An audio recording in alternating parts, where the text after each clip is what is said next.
Baik, Assalamualaikum warahmatullahi wabarakatuh. Kembali lagi bersama saya Faisal Faroza Arifin. Saya dari Universitas Diponegoro, Sekolah Vokasi dari jurusan Teknologi Rekayasa Otomasi dengan NIM 3 digit terakhir 027.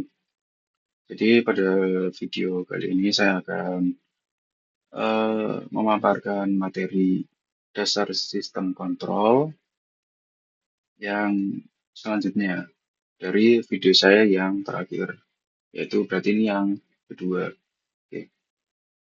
Jadi pada video ini saya akan menjelaskan pemodelan dan simulasi sistem dengan MATLAB dan Simulink.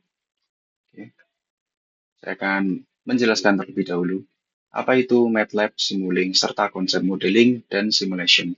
Jadi MATLAB adalah bahasa pemrograman tingkat tinggi sekaligus lingkungan komputasi numerik dari MathWorks yang dirancang untuk bekerja efisien dengan vektor dan matriks. Ia banyak dipakai untuk analisis data, pemodelan matematis, visualisasi, dan pengembangan algoritma di berbagai bidang teknik dan sains.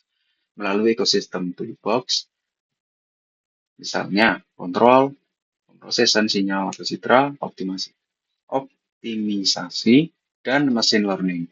MATLAB menyediakan fungsi siap pakai sekaligus fleksibilitas script untuk eksperimen cepat, pembuatan prototipe, hingga otomatisasi alur kerja.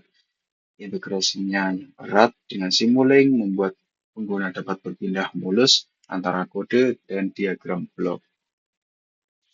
Selanjutnya adalah Simulink. Simulink adalah lingkungan pemodelan dan simulasi berbasis blok diagram untuk sistem dinamis multi domain, mulai dari kontrol, mekanik, listrik, hingga komunikasi. Pengguna merakit model dengan menghubungkan blok yang mewakili komponen fisik atau algoritmik, mengatur parameter, lalu menjalankannya menggunakan solver kontinu, discrete, atau hibrida.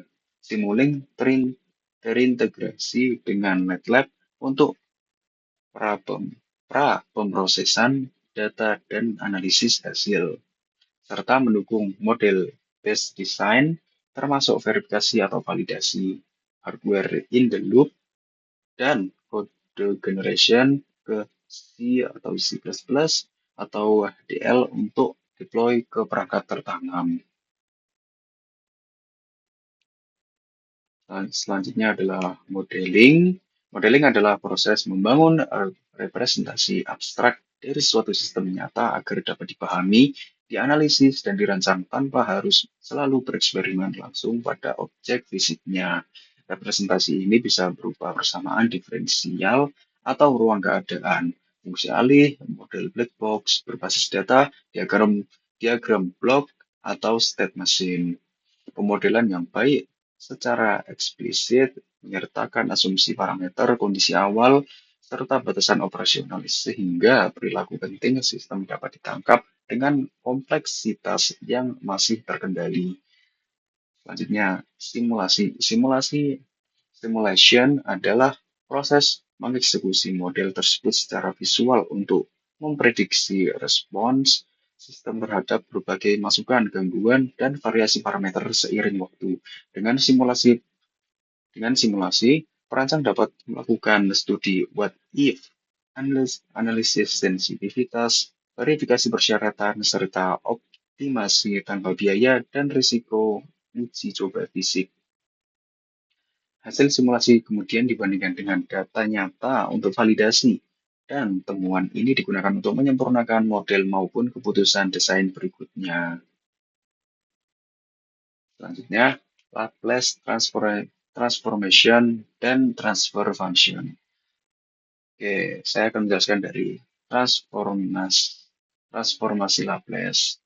Jadi itu adalah metode matematis yang digunakan untuk mengubah fungsi waktu menjadi fungsi dalam domain Laplace. Dengan transformasi ini, persamaan diferensial yang biasanya sulit diselesaikan dapat diubah menjadi persamaan aljabar yang lebih sederhana. Fungsi transformasi Laplace. 1. Mengubah persamaan diferensial menjadi persamaan aljabar. 2. Mempermudah analisis sistem dinamis. Tiga, menentukan respons sistem. Empat, membantu dalam perhitungan nilai awal dan nilai akhir sinyal. Lima, menjadi dasar untuk mencari transfer function. Oke, selanjutnya transfer function. Transfer function adalah perbandingan antara output dan input sistem dalam domain Laplace dengan asumsi kondisi awal nol. Fungsi ini menggambarkan bagaimana sistem merespons suatu masukan. Fungsi transfer function Fungsi transfer function. Satu, memberikan hubungan matematis input-output sistem. Dua, memudahkan analisis stabilitas sistem melalui point dan zero. Tiga, menentukan karakteristik respon transient. Empat, digunakan dalam sistem kontrol otomatis. Lima, menyederhanakan pemodelan dalam bentuk diagram blok. Jadi di sini ada pemodelan sistem hidrolik seperti yang dilihat. Jadi diagramnya modelnya seperti ini. Jadi sistem hidrolik adalah contoh nyata plan dalam kontrol. Ada input, elemen kendali, output berupa piston. Jadi ini menunjukkan bagaimana sinyal kontrol memengaruhi output. Seperti itu. Selanjutnya, pemodelan sistem mekanik. Jadi komponen mekanik sendiri ada pegas, damper, inersia, analog dengan komponen listrik RLC. Jadi R itu adalah resistor, L itu adalah induksi, dan C adalah kapasitor. Dalam kontrol, ini membantu membuat analogi antara sistem listrik dan mekanik sehingga bisa dianalisis dengan metode yang sama. Ya, selanjutnya, pemodelan sistem elektrik. Jadi, komponen elektrik bisa dimodelkan sebagai elemen yang menyimpan energi atau menghambat energi. Dari sudut pandang kontrol, ini dipakai untuk membuat model matematis yang bisa dianalisis dalam domain waktu atau Laplace. Selanjutnya, sistem kontrol adalah suatu sistem yang digunakan untuk mengatur, mengendalikan, dan mengarahkan perilaku atau keluaran suatu proses atau plan agar sesuai dengan yang diinginkan.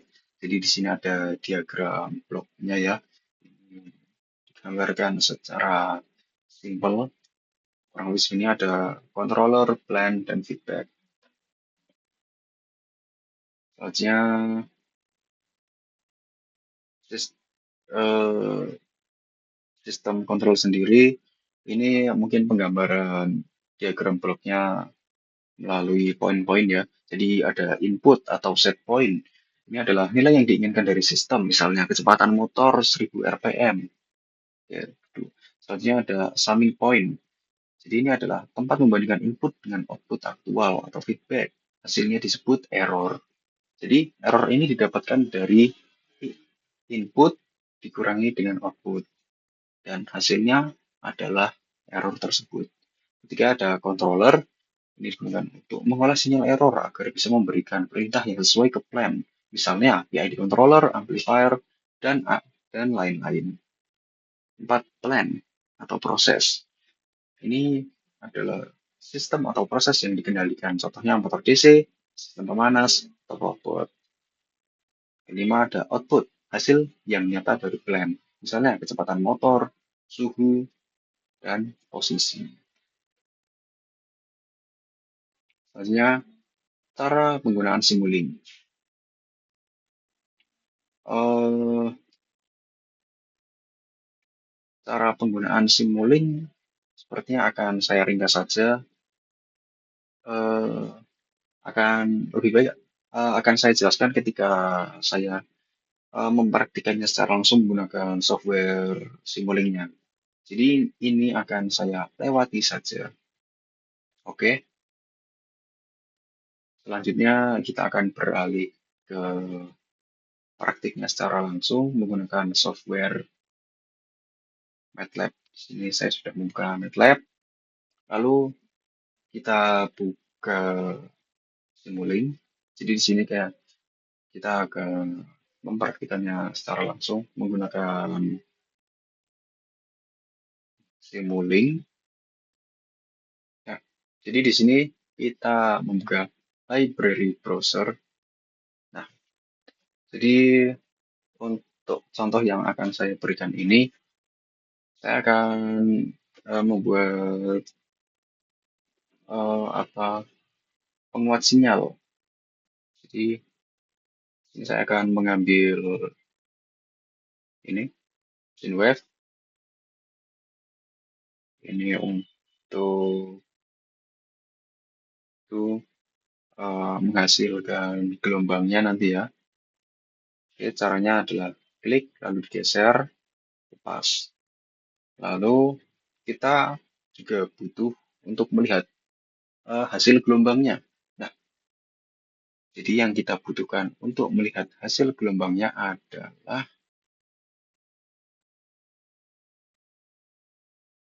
ini, scope. Nah, lalu kita coba terlebih dahulu apakah sudah benar. Coba di sini adalah amplitudenya adalah satu. Jadi saya ingin mengubah menjadi 2. Oke, coba kita running.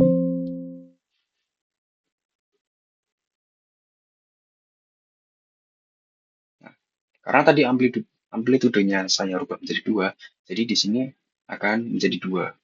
Coba kalau kita ubah amplitudenya menjadi 4. Bentar, saya running dulu. Lalu di sini berubah menjadi 4. Oke, ini adalah rangkaian yang sederhana ya, kita hanya cukup merubah ini saja amplitudo atau frekuensi atau ya sesuka kalian. Oke, jadi penguat sinyalnya itu ada di sini gain. Jadi fungsi dari gain ini adalah kalau dari simulasi ini gain itu mengkalikan nilai yang ada di sini dengan amplitudo yang ada di sini. Jadi semisal di sini adalah 2 dan di sini tadi kan amplitudonya adalah 4. Nah, seharusnya hasil gelombangnya amplitudonya adalah 8. Nah, benar. Amplitudonya adalah 8. Jadi gain ini simpelnya mengkalikan 2 dengan amplitudo yang ada di sini. Oke. Penjelasan simpelnya seperti itu. Lalu, bagaimana kalau kita ingin membandingkan uh, hasil yang sudah dikuatkan sinyalnya dengan uh, hasil yang belum melewati penguat sinyal. Jadi, bagaimana kita ingin melihat hasil gelombang sebelum dan sesudah dikuatkan sinyalnya. Jadi kita menggunakan ini, MUX, kita geser. Oke, jadi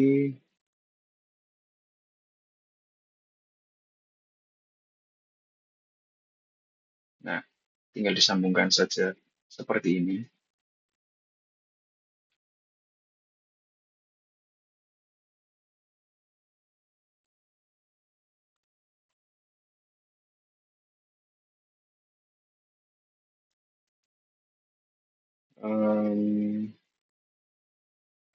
Mohon maaf, saya keliru tadi ya.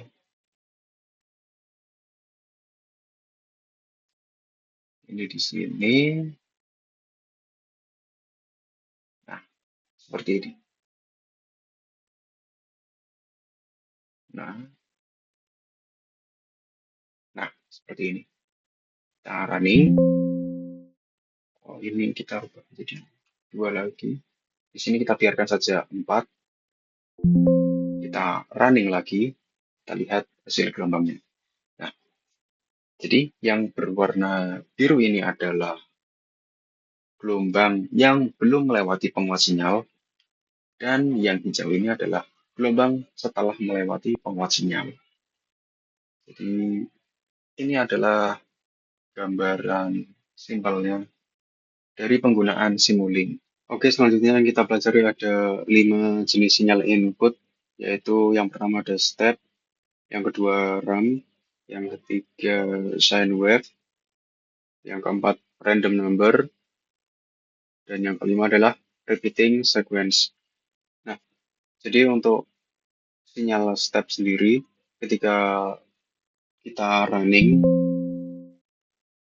hasil sinyal yang akan muncul pada scope adalah seperti ini. Jadi, hasil grafiknya itu akan secara mendadak langsung lurus ke atas seperti ini. Jadi tidak eh, maksudnya tidak bertahap seperti itu. Jadi langsung naik seketika seperti itu. Ketika nilai step time yang kita ubah, misal di sini menjadi 5, otomatis eh, di sini juga akan berubah menjadi 5. Jadi dalam waktu ini step time tadi 5, di sini 5, lalu akan langsung naik ke 1.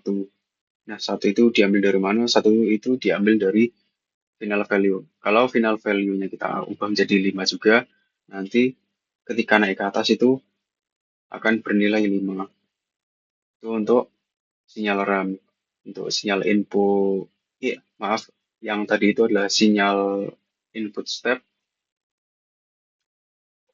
Dan sekarang kita akan belajar sinyal input RAM. Nah, untuk sinyal input RAM sendiri,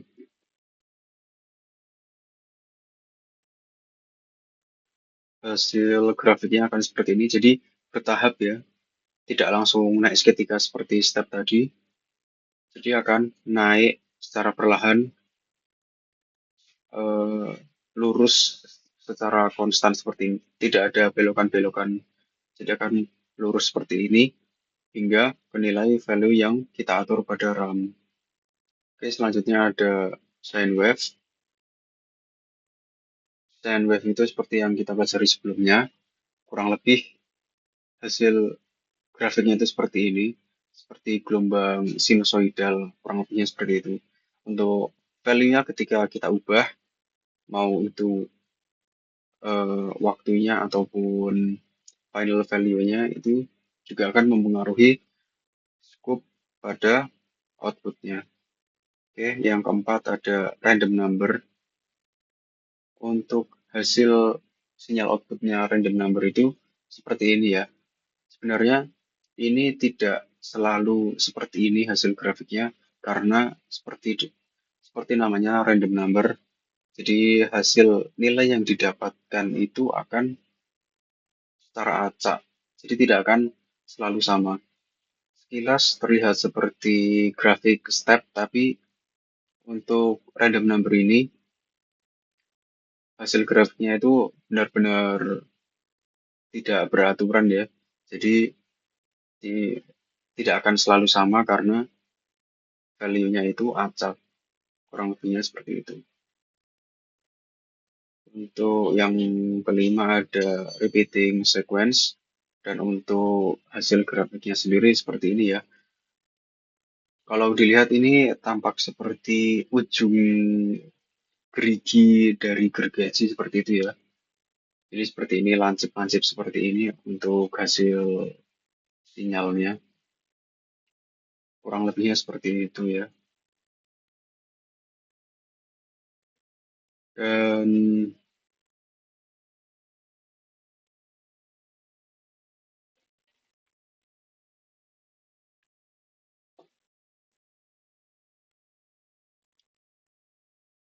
yang selanjutnya ada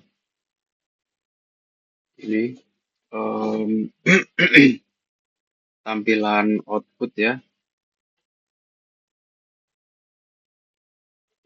Nah, untuk sinyal inputnya sendiri kita ambil dari sine wave. Kita juga tambahkan gain di sini. Nah, kedua komponen ini, blok ini kita gunakan untuk inputan yang nanti akan ditampilkan outputnya pada kelima jenis output ini. Nah, yang pertama, kita running terlebih dahulu. Yang pertama ada XYGraph.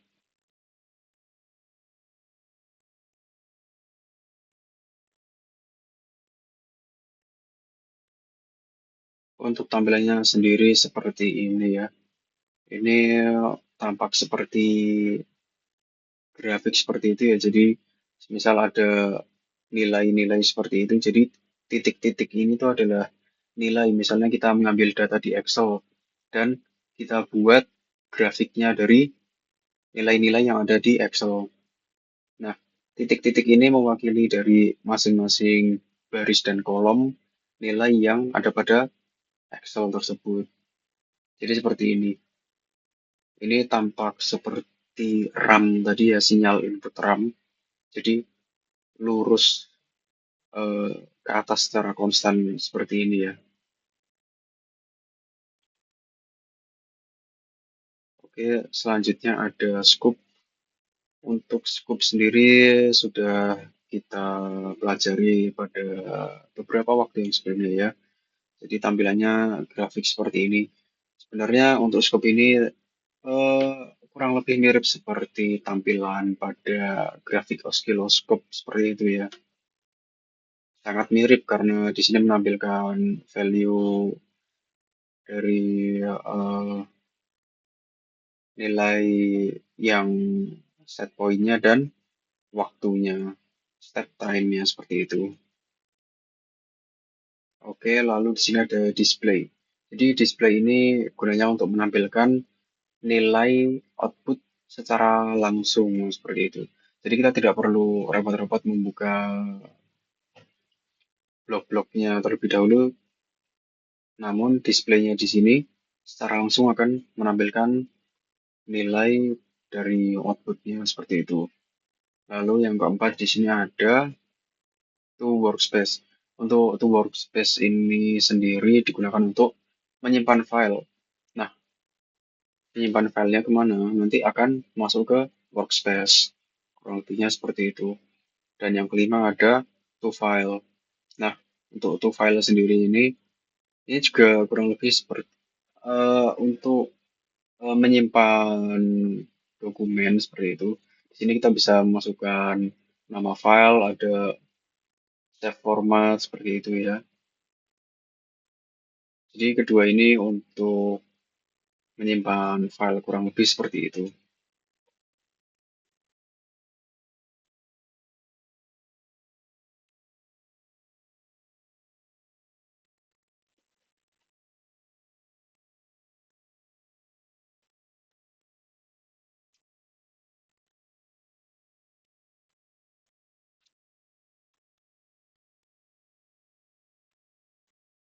Oke, selanjutnya ada operasi matematika.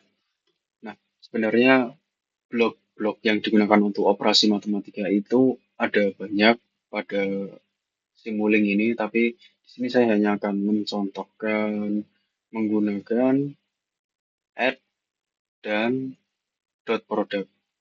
Dan untuk inputannya sendiri kita gunakan konstan.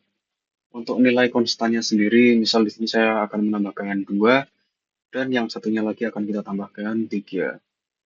Nah, untuk yang add sendiri itu gunanya untuk menambahkan, sedangkan untuk yang dot product ini digunakan untuk mengkalikan. Jadi ketika kita running, di sini kan konstan yang pertama saya beri nilai 2 dan yang kedua kita beri nilai 3. Untuk fungsi operasi matematika yang add akan secara otomatis menjumlahkan nilai 2 dan 3 dan hasilnya akan secara langsung diperlihatkan pada blok display. Jadi 2 ditambah 3 adalah 5. Sedangkan untuk dot product sendiri itu kan untuk perkalian, jadi 2 dikali 3 adalah 6. Di sini ditampilkan pada blok display. Kurang lebihnya seperti itu. Nah, oke, selanjutnya ada fungsi matriks ya. Jadi untuk komponen bloknya sendiri yang kita butuhkan adalah konstan dan gain serta display. Untuk sederhananya akan saya pilih ketiga komponen ini ya. Dan untuk value dari konstannya sendiri bisa diketikkan seperti ini ya. Untuk tanda kurungnya bentuknya seperti ini. Dan untuk value-nya sendiri seperti ini. Nah, untuk gain-nya sendiri bisa diketikkan seperti ini. Nah, di sini juga ada beberapa mode ya, elemen wise, matrix, K kali O, matrix O kali K, dan matrix K kali O vektor. Nah, jadi eh, U itu sebagai konstan dan K itu sebagai penguatnya. Nah, nanti akan dihitung dan akan ditampilkan pada blok display. Coba kita running. Nah, setelah di running, tampilannya akan seperti ini ya pada display. Yang atas menampilkan nilai 19 dan yang di bawah menampilkan nilai 117. Itu hasil dari perhitungan matriks yang ada di sini. Kurang lebihnya seperti itu. Oke, selanjutnya saya akan menjelaskan eh, bagaimana cara kita membuat fungsi-fungsi baru ketika kita mencari komponen blok yang tidak ada pada Simulink. Jadi ketika kita ingin menggunakan suatu fungsi, tapi ternyata tidak tersedia di Simulink. Nah, lalu bagaimana solusinya? Kita bisa membuat fungsi itu sendiri seperti itu. Jadi pada ini user define function, kita klik dan misal ini ya, ada ini function.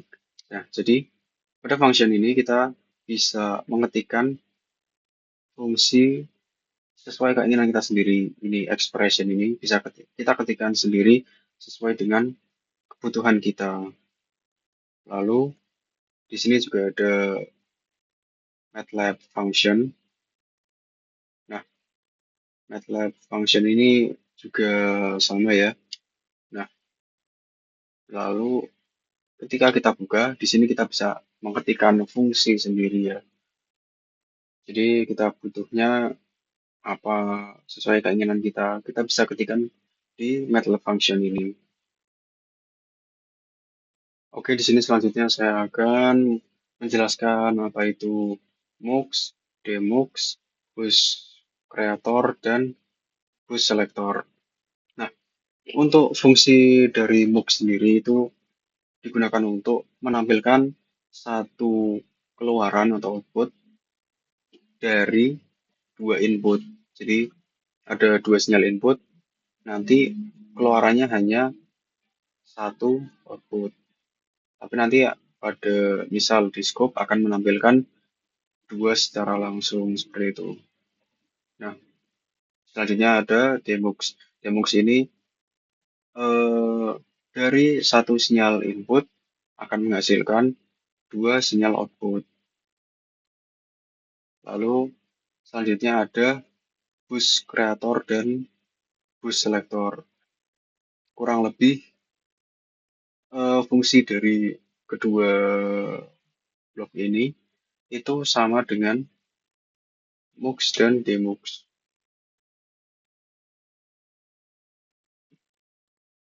Kurang lebih seperti itu ya, teman-teman.